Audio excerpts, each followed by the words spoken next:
हैं news reporter network. आप देख रहे हैं न्यूज रिपोर्टर लाइव, सोच आपकी, आवाज हमारी। नमस्कार, मैं हूं विपाशा पाल और आप देख रहे हैं न्यूज रिपोर्टर लाइव। शुरुआत करते हैं आज की हेडलाइंस के साथ। मुख्यमंत्री पुष्कर सिंह धामी ने किया देहरादून अल्मोड़ा पिथौरागढ़ हेली सेवा का फ्लैग ऑफ। डॉक्टरों की हड़ताल स्थगित, हिमाचल की तर्ज पर बनेगी तबादला नीति। देहरादून में सड़क खनन और पानी की निकासी न होने से बिगड़ते थानों में हालात, मुख्यमंत्री धामी से बोले स्थानीय लोग। उत्तराखंड में यूकेएसएससी पेपर लीक प्रकरण के बाद छात्रों में आक्रोश। अब समाचार विस्तार से। आज मुख्यमंत्री पुष्कर सिंह धामी ने देहरादून के जॉली ग्रांट एयरपोर्ट से देहरादून अल्मोड़ा पिथौरागढ़ हेली सेवा का फ्लैग ऑफ किया। यह हेली सेवा देहरादून से हल्द्वानी, पंतनगर, अल्मोड़ा, पिथौरागढ़ तक चलेगी। 7 सीटर पवन हंस की यह सेवा अभी सप्ताह में 1 दिन चलेगी। मुख्यमंत्री धामी ने इस हेली सेवा को शुरू करवाने के लिए केंद्रीय नागरिक उड्डयन मंत्री ज्योतिरादित्य एस सिंधिया का आभार व्यक्त किया। उन्होंने कहा कि उड़ान योजना के तहत राज्य में जो हेली सेवाएं चल रही हैं, ये उत्तराखंड में एयर कनेक्टिविटी को बढ़ाने में महत्वपूर्ण भूमिका निभाएंगी। इन सेवाओं से लोगों को आवागमन की सुविधा आसान होगी। उन्होंने कहा कि उत्तराखंड धार्मिक और पर्यटन की दृष्टि से महत्वपूर्ण राज्य है। राज्य सरकार का प्रयास है कि श्रद्धालुओं और पर्यटकों को राज्य में आवागमन के लिए हर प्रकार की सुविधा मिले। मुख्यमंत्री ने कहा कि राज्य में एयर कनेक्टिविटी को और विस्तार दिया जा रहा है। उन्होंने पवन हंस को इस सेवा को सप्ताह में 3 दिन करने, सीटों की संख्या बढ़ाने को कहा। भारत सरकार के हमारे नागरिक उड्डयन मंत्री ज्योतिरादित्य सिंधिया जी का धन्यवाद करता हूँ कि अभी पिछले दिनों मैंने उनसे भेंट की थी और उनसे अनुरोध किया था कि पवन हंस की एक तो सेवा हमारे यहाँ पर नियमित जो भी तय हुआ है, नियमित सेवा हो। उन्होंने पूरा हमको आश्वासन दिया कि हम नियमित सेवा यहाँ पर चलाएँगे। इसके साथ साथ हमारे अनुरोध पर उन्होंने अल्मोड़ा भी चूँकि इसमें जोड़ना था। पहले देहरादून से पंतनगर और पंतनगर से पिथौरागढ़ था।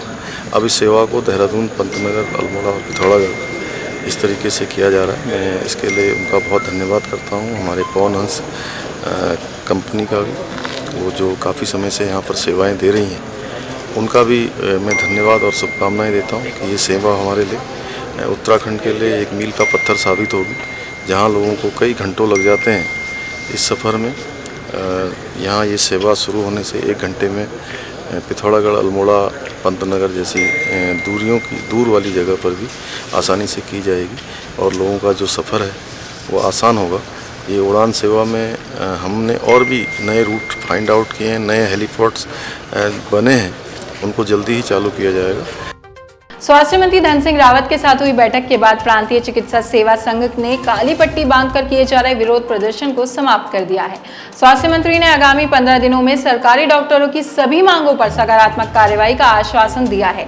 बैठक में हिमाचल की तर्ज पर डॉक्टरों के लिए अलग से स्थानांतरण नीति बनाने पर भी जोर दिया गया। पत्रकारों से बात करते हुए स्वास्थ्य मंत्री धन सिंह रावत ने कहा, हमारे राज्य में जितने भी डॉक्टर काम कर रहे हैं, उन सभी की डीपीसी सरकार को साल भर में 2 बार निर्धारित की गई है। प्रांतीय चिकित्सा सेवा संघ के पदाधिकारियों से बात करने के बाद 15 दिन में डीपीसी कराने के निर्देश अधिकारियों को दिए गए हैं। डॉक्टरों को चाहिए कि वह अपने कागज सरकार को उपलब्ध कराएं। सरकार का बेहतर तालमेल डॉक्टरों के साथ ही अन्य स्वास्थ्य कर्मचारियों के साथ भी है। प्रिकॉशन डोज लगवाने के लिए जल्द से जल्द अपने नजदीकी हॉस्पिटल में जरूर जाएं। हमारे राज्य में जितने भी डॉक्टर काम कर रहे हैं,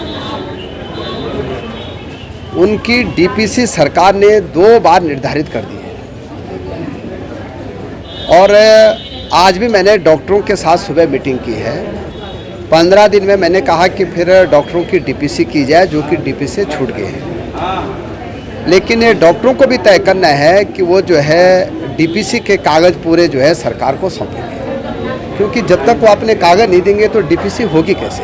तो ये आज मैंने डॉक्टरों के संगठनों से भी कहा है और बहुत अच्छा तालमेल अब हमारे डॉक्टरों के साथ में और जो हमारे पैरामेडिकल स्टाफ है उसके साथ में हम हर 15 दिन में आपस में डीजी स्तर पे एक बैठक भी करते हैं कि किसी की कोई दिक्कत ना हो। साथ में हम ये भी कह रहे हैं अब कि जो हमारे राज्य में वैक्सीन की पहली डोज लग गई है वो 100% हो गई है। दूसरी डोज भी हमारे राज्य में 98% से ज़्यादा लोगों पर लग गई है।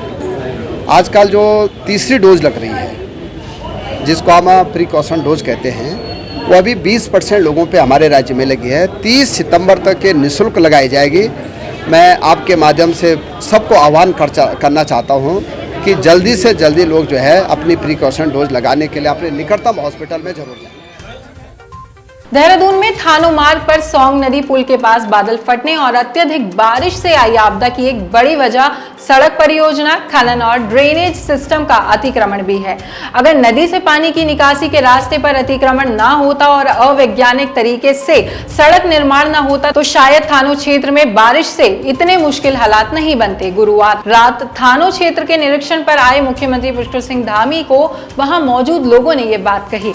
मुख्यमंत्री ने क्षतिग्रस्त पुल को शीघ्रता के साथ आवागमन के लिए सुचारू रूप से संचालित किए जाने पर संतोष व्यक्त करते हुए अधिकारियों को राहत कार्यों में तेजी लाए जाने के निर्देश दिए हैं। उन्होंने पुल के स्थायी निर्माण में भी तेजी लाए जाने को कहा। उन्होंने स्थानीय लोगों और आपदा पीड़ितों से मुलाकात कर उनकी समस्याएं सुनी, साथ ही उनकी समस्याओं के तत्काल निराकरण के लिए संबंधित अधिकारियों को दिशा निर्देश दिए। मुख्यमंत्री पुष्कर सिंह धामी ने उत्तराखंड अधीनस्थ सेवा चयन आयोग की स्नातक परीक्षा के पेपर लीक प्रकरण में सख्त रुख अपनाया है। आयोग की जिन परीक्षाओं में गड़बड़ी के साक्ष्य मिले हैं उन्हें निरस्त कर नए सिरे से चयन प्रक्रिया शुरू करने के निर्देश दिए गए हैं। सीएम के आदेश के बाद परीक्षा पास करने वाले छात्रों में डर का माहौल बन गया है। अलग अलग जनपदों से आए छात्रों ने सरकार को चेतावनी देते हुए कहा कि अगर परीक्षाएं रद्द की जाएंगी तो वे सब आंदोलन करने को मजबूर होंगे। छात्रों का कहना है कि वे अपनी मेहनत से चयनित हुए हैं, सरकार जांच कर दोषियों के खिलाफ कार्रवाई करे लेकिन भर्ती रद्द न करे और जल्द छात्रों को नियुक्ति दे।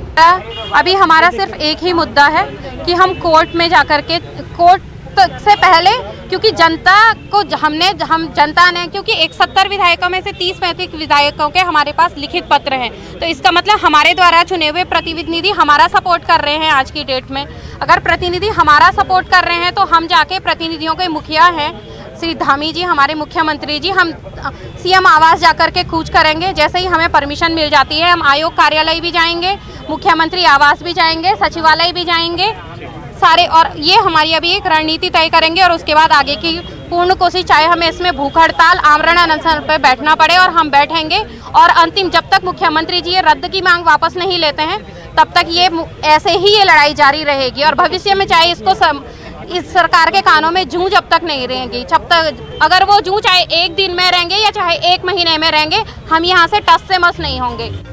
राष्ट्रव्यापी कोविड टीकाकरण अभियान के अंतर्गत अब तक 211 करोड़ 13 लाख से अधिक कोविड टीके लगाए गए हैं। स्वास्थ्य मंत्रालय के मुताबिक गुरुवार को 31 लाख से अधिक टीके लगाए गए। इस दौरान 10,256 लोगों में कोरोना संक्रमण की पुष्टि हुई है।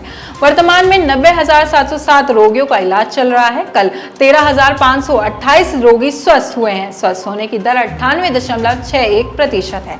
देश में अब तक 88 करोड़ 43 लाख से अधिक नमूनों की कोविड जांच हो चुकी है। इसी के साथ आज के समाचार समाप्त हुए। आप हमारे YouTube channel news reporter network को लाइक, शेयर, सब्सक्राइब कीजिए, साथ ही बेल आइकन दबाना ना भूलें। धन्यवाद।